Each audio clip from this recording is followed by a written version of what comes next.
जय माता दी, हर हर महादेव। आपका अपने ही YouTube चैनल में बहुत बहुत स्वागत है। कैसे हैं आप सभी? आज की इस वीडियो में हम बात करेंगे खरमास 2023 की।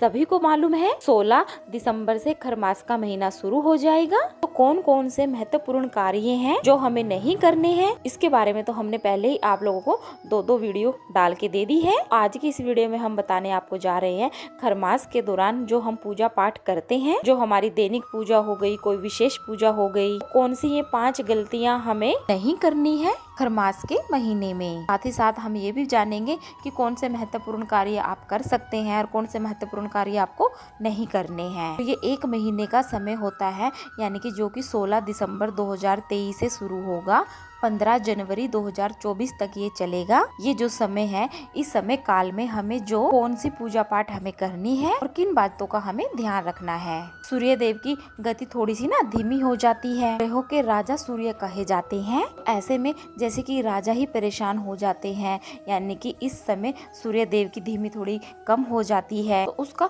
शुभ फल हमें नहीं मिलता। इस एक महीने में हमें सूर्य की ज्यादा उपासना करनी चाहिए, जिससे हमारा सूर्य कुंडली का मजबूत हो जाए। खरमास के महीने में पूजा पाठ सभी चीज की जाती है, बस एक चीज नहीं की जाती है। खरमास के महीने में कोई भी मन्नत नहीं उतारी जाती। जैसे कि कई बार ना काफी लोग वैष्णो देवी की कोई मन्नत मांग लेते हैं, वो उतारने के लिए चले जाते हैं, तो इस महीने में नहीं जाएंगे। कोई अपनी कुल देवी की, जैसे त्रिलोकपुर जाने की या बालाजी के जाने की है ना, तो मांग ही लेते हैं। उनकी वो मन्नत अगर पूरी हो जाती है तो आपको वह मन्नत उतारने के लिए 15 जनवरी 2024 के बाद ही जाना है, उससे पहले नहीं जाना है। इस महीने मन्नत ऐसे मांग लेते हैं ना कि जैसे कि मेरी कोई भी ये विशेष मनोकामना है, ये मेरी पूरी हो जाए, या तो मैं माता रानी तेरे को चूड़ा चढ़ाने आऊंगी, साड़ी चढ़ाने आऊंगी, या कंजकों का भोग चढ़ाऊंगी। तो मतलब ऐसे हम मन्नत मांग लेते हैं, तो वो मन्नत पूरी हो जाती है तो उसको उतारने नहीं जाना है। शुभ कार्य नहीं होते, जैसे कि घर प्रवेश हो गया, पहली बार ससुराल से लड़की मायके जा रही है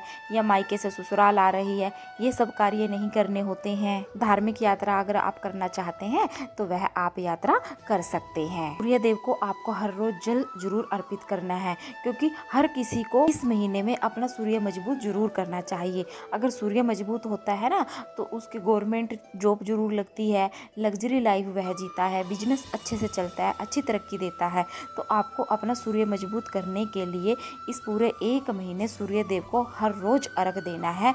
और सूर्य देव को जब आप अर्घ दे रहे हैं तो आपको उसमें गुड़ जरूर डालना है, लाल चंदन जरूर डालना है, तब आपको सूर्य देव को अर्घ देना है। फिर लोगों की कुंडली में ना सूर्य नीच का भी होता है, मार्ग का भी होता है। अगर वह व्यक्ति इस समय सूर्य देव को जल देता है तो उसका सूर्य भी मजबूत हो जाता है। और जिनका सूर्य मजबूत है तो उनको तो जरूर और भी अच्छे से देना चाहिए, ताकि उनका सूर्य मजबूत कुंडली में रहे। भले ही सर्दियां हैं, भले ही सूरज आपको दिखाई नहीं भी दे रहा है, तो भी आपको जल्दी ब्रह्म मुहूर्त में उठकर स्नान आदि करने के बाद सूर्य देव को अर्घ देना ही देना है। आप अगर जैसे घर से बाहर आ रहे हैं, जा रहे हैं, तो आपको अपने देवी देवता का ध्यान जरूर करना है। अपने देवी देवता को ध्यान करते हुए उनको आपको घर से निकलना है। पूजा पाठ हमें थोड़ा विशेष रूप से करना है। हमें काऊ को गुड़ हर रोज खिलाना है, क्योंकि सूर्य की गति थोड़ी सी कम होती है। तो सूर्य की गति थोड़ी कम होती है, ऐसा भी माना जाता है शास्त्रों में कि सूर्यदेव इस समय थोड़े दूषित होते हैं, तो उनकी गति थोड़ी कम हो जाती है। तो हमें अपने देवी देवताओं का पूरा साथ पाने के लिए हमें उनकी पूजा आराधना थोड़ी जोर शोर से और भी करनी चाहिए। इसलिए आपको गाय को हर रोज गुड़ की डली जरूर खिलानी है। अगर आप तांबे के लोटे में जल पीते हैं या तांबे के गिलास में आप जल पीते हैं, तो आपको इस पूरे एक महीने तांबे के बर्तनों का इस्तेमाल नहीं करना चाहिए, यानी कि आपको खुद उसमें पानी नहीं पीना चाहिए। सूर्य देव को आप अर्घ दे सकते हैं। खरमास के महीने में जप तप दान का विशेष महत्व है, इससे सभी कष्ट दूर होते हैं।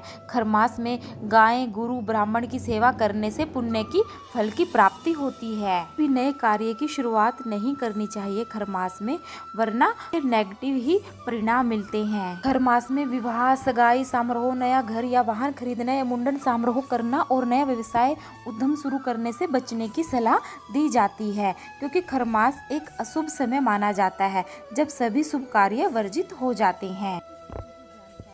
सभी के लिए। अगर वीडियो पसंद आई है तो वीडियो को लाइक करें, चैनल को सब्सक्राइब करें और वीडियो को आगे से आगे शेयर करें। कमेंट में जय माता दी जरूर लिखें।